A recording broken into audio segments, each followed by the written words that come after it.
जय हिंद, नमस्कार। आपको बता दूं कि आपने हर जगह देखा होगा कि किस तरीके से मैनेजमेंट होता है, लेकिन आपको दिखाने वाला हूं कि वैशाली के एक हाजीपुर का ये घाट है, यानी कि गंगा के किनारे जो बसा हुआ शहर, उसमें बड़ा नाम है पटना का भी, और उसके बाद बनारस भी आपने सुना होगा।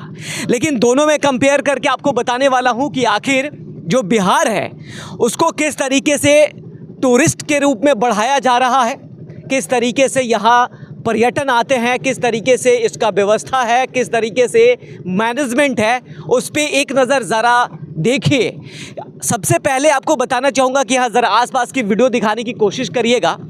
ये गंगा नदी है और इस नदी की हालत देखिए, ज़रा आराम से धीरे धीरे दिखाइए ताकि समझ में आए कि क्या दिखाने की कोशिश कर रहे हैं। ज़रा चारों तरफ दिखाने की कोशिश करिए और दिखाइए कि इस गंगा नदी की क्या हालत हुई है हाजीपुर का और ये सोनपुर का। दोनों एक बाउंड्री मानते हैं कि दोनों एक दूसरे से लिंक है। आपको पता होगा कि या किसी भी मौके पर अगर आप आए होंगे सोनपुर या फिर हाजीपुर, तो आपको अंदाज़ा होगा कि किस तरीके का विकास हुआ है। आपको बताना चाहूँगा कि यहाँ पे हर चीज़ अव्यवस्थित ढंग से है, यानी कि नदी की हालत तो देख ही रहे हैं। जिस तरीके से यहाँ नदी की हालत खस्ता है, उसी तरीके से यहाँ के जो लीडर्स हैं, यहाँ के जो सांसद एमएलए हैं, इन लोगों की हालत उतना ही खस्ता नज़र आता है, उतना ही ख़राब नज़र आता है।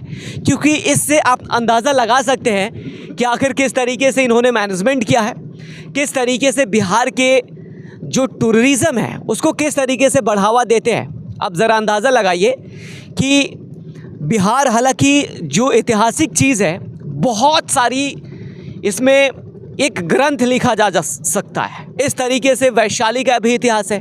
गणतंत्र सबसे पहले शुरुआत वैशाली से होता है, यानी कि डेमोक्रेसी। आपको बता दूं कि महावीर और जैन धर्म का भी शुरुआत यहीं से होता है, इसी धरती से।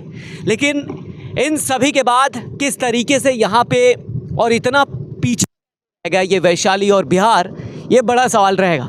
राजनीतिक तो मुद्दा है ही, लेकिन यहाँ पे बहुत सारी परेशानी भी रहती है। अब ज़रा दिखाने की कोशिश करिए यहाँ कि किस तरीके से ये नदी है और इस नदी के बीचों बीच में है। और अगर आपने कभी बनारस के घाट पे कभी गए होंगे कि तो आपको अंदाज़ा होगा कि बनारस की घाट जो है वो किस तरीके से वहाँ पे मैनेजमेंट है, सफाई कितनी बेहतर रहती है और नदी कितनी खूबसूरत, कितनी सफाई करके वहाँ रखा जाता है। हर चीज़ मैनेजमेंट आपको नज़र आएगा। लेकिन बिहार सरकार किस तरीके से भूल गई है। हालांकि आपको बता दूं कि बिहार का इतिहास बहुत ही पुराना रहा है और मजबूत रहा है, लेकिन इसके बावजूद भी टूरिज़्म के क्षेत्र में बिहार बहुत ही पीछा है। आखिर बिहार सरकार बिहार को टूरिज़्म के क्षेत्र में बढ़ाना क्यों नहीं चाहती है? बहुत ऐसी चीज़ है जिस पे हम कुछ लोग से बात भी कर लेते हैं। इस पे दो चार लोग भी आपको नज़र आएंगे। क्या नाम हुआ आपका? मुकुंद कुमार। कहाँ घर है आपका? हाजीपुर। हाजीपुर। अभी कभी बनारस गए हैं? नहीं, हम तो नहीं गए। बनारस गए कभी? जी जी। किस तरीके के माहौल है वहाँ पे, और इसको देखेंगे तो क्या कहेंगे फिर? वहाँ का तो माहौल बहुत ही अच्छा है। बायदे यहाँ पे बिहार में देखा जाए तो यहाँ पे गंदगी इतना ज़्यादा है, उसके लिए कुछ कहा नहीं जा सकता है। यहाँ के आदमी लोग पहले एक्टिव नहीं है। सरकार क्या करेंगे? सरकार तो अपने तरफ से कोशिश कर ही रहे हैं, पर यहाँ की पब्लिक जो है सो सारे कचरा गंगा में ही आकर के डालते हैं। मगर बनारस में ये बात नहीं है। बनारस के आदमी लोग हैं अपने एक्टिव है, अपने शहर को साफ़ सुथरा रखना चाहते हैं। इसके कारण बनारस का वहाँ पर जनता एक्टिव होने के कारण सारा साफ़ सुथरा है। यहाँ का भी अगर जनता एक्टिव होंगे तो सरकार भी एक्टिव होना होगा, और इसके कारण अपना गंगा भी यहाँ का साफ़ हो सकता है। और ये पर्यटक स्थल है, था और रहेगा हमेशा की तरह। ऐसा इतिहास बिहार का भी बहुत मजबूत है जिसमें हम टूरिज़्म के क्षेत्र में बढ़ावा दे सकते हैं और बिहार का जो एक ग्रोथ है वो बूस्ट किया जा सकता है। तो बिहार एक हमारा शुरू से ही टूरिज़्म माना गया है। यहाँ से बौद्धिज्म का जन्म हुआ, दो यहाँ धर्म का जैन धर्म का यहाँ पर ये हुआ, जन्म हुआ। तो बिहार एक अपने आप में ही नाम है और पूरे इंडिया, पूरे वर्ल्ड में बिहार एक इतिहास के रूप में जाना जाता है। बिहार के बोला जाता है कि यहाँ पे वैशाली में बुद्ध भगवान जो है, आपको यहाँ पटना में देख लीजिए तो हनुमान मंदिर कितना फेमस है यहाँ का, बिहार का। आप यहाँ राजगीर में चले जाइए तो ग्लास ब्रिज यहाँ का फेमस है। तो यही बिहार हर जगह से फेमस है। बिहार कहीं पे पीछे नहीं है। बिहार में बोध गया जैसे भी धर्म है, तो यहाँ पे हर चीज़ से बढ़ावा, यहाँ टिक जो होते हैं इसके कारण बिहार थोड़ा पीछे जा रहा है हमारा यहाँ का। आपको क्या लगता है इस बारे में बिहार के जो टूरिज़्म है उसका क्षेत्र कैसे नज़र आता है आपको, और किस तरीके से आप देख रहे हैं यहाँ का मैनेजमेंट? बिहार के बारे में मुझे कुछ कहाँ से हैं? यहाँ से नहीं है, नेपाल से जी। बिहार में आने के बाद क्या दिखता है आपको, किस तरीके से यहाँ का मैनेजमेंट है? हालांकि बहुत गंदा।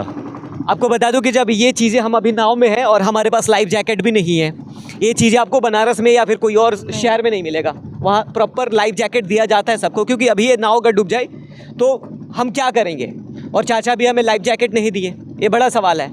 और यहाँ इनका रूल्स नहीं है कि कितना रुपये देना है, लेकिन वहाँ रूल्स है कि इतना रुपये देना होता है। बिल्कुल, क्या है कि यहाँ का मैनेजमेंट ही वैसा नहीं है। यहाँ के मतलब क्या करेंगे चाचा, उनका इतना मजबूरी है, मतलब अपना पेट चलाने के लिए वो कर पाते हैं। ऐसा नहीं है कि चाचा का मजबूरी नहीं है, चाचा अपने मन से इतना पैसा ले रहे हैं। चाचा की भी आगे यहाँ इतना ना महंगाई है, यहाँ बिहार में इतना ज़्यादा पॉलिटिक्स होती है या होती है हर सामान पे, यहाँ तक कि अपने उनको बच्चा को भी पढ़ाना होगा तो सही एजुकेशन नहीं दे पा सकते हैं अगर यहाँ पे नहीं कमाएंगे 2 रुपया। तो एक जगह से वो कमाते हैं तो दूसरे जगह वो जा करके डाल देते हैं। चलिए थोड़ा खड़ा होइए और दिखाइए, दृश्य दिखाने की कोशिश करिए यहाँ। और ये ठीक पीछे जो घाट है, आपको बता दूं कि आप जब बनारस को देखते होंगे तो थोड़ा सा जो व्यू है वो लगभग मिलता है, लेकिन सबसे बड़ी सवाल होगी कि आखिर बिहार का विकास क्यों नहीं हो रहा है। टूरिज्म का बढ़ावा किस तरीके से नहीं दिया जा रहा, आपको साफ नज़र आएगा कि हालांकि संभावनाओं की कमी नहीं है, संभावनाएं बहुत है, लेकिन बिहार सरकार बिल्कुल आंख बंद करके बैठी हुई है। जिस तरीके से अपॉर्चुनिटी है बिहार में टूरिज्म को बढ़ावा देने का, उस तरीके से सरकार बिल्कुल ध्यान नहीं दे रही है। सरकार को ध्यान देने की बहुत ज़रूरी है। आपको दिखाने की कोशिश करूंगा कि ज़रा देखिए कि किस तरीके से यहाँ घाट पे स्थिति है। ज़रा दिखाइए कि सफाई, मैनेजमेंट, सिस्टम, सब चीज़ फेल नज़र आएगा आपको। तो यही व्यवस्था है इस जगह का, और लगातार आप तक अपडेट करते रहूँगा, बताने की ज़रूर कोशिश करूँगा कि बिहार सरकार टूरिज़्म के क्षेत्र में क्या कदम बना रही है। हालांकि आपको बता दूं कि टूरिज़्म जो मिनिस्टर साहब हैं वो भी बड़ा गुमशुदा ही रहते हैं, कभी ये चीज़ें पता नहीं लगती है कि आखिर वो कर क्या रहे हैं, बिहार को बढ़ाने के लिए क्या कर रहे हैं। अगर टूरिज़्म को बढ़ावा दिया जाए तो बहुत सारी चीज़ें हो सकती है, जैसे कि रोज़गार पैदा किया जा सकता है। बहुत लोग जब यहाँ टूरिस्ट बन के यहाँ पे विज़िट करने आएंगे तो वो सारे पैसे खर्चा यहाँ करेंगे, और एक तरीके से जो बिहार का ग्रोथ है वो बढ़ते हुए नज़र आएगा। तो हमारी नैया पार हो चुकी है।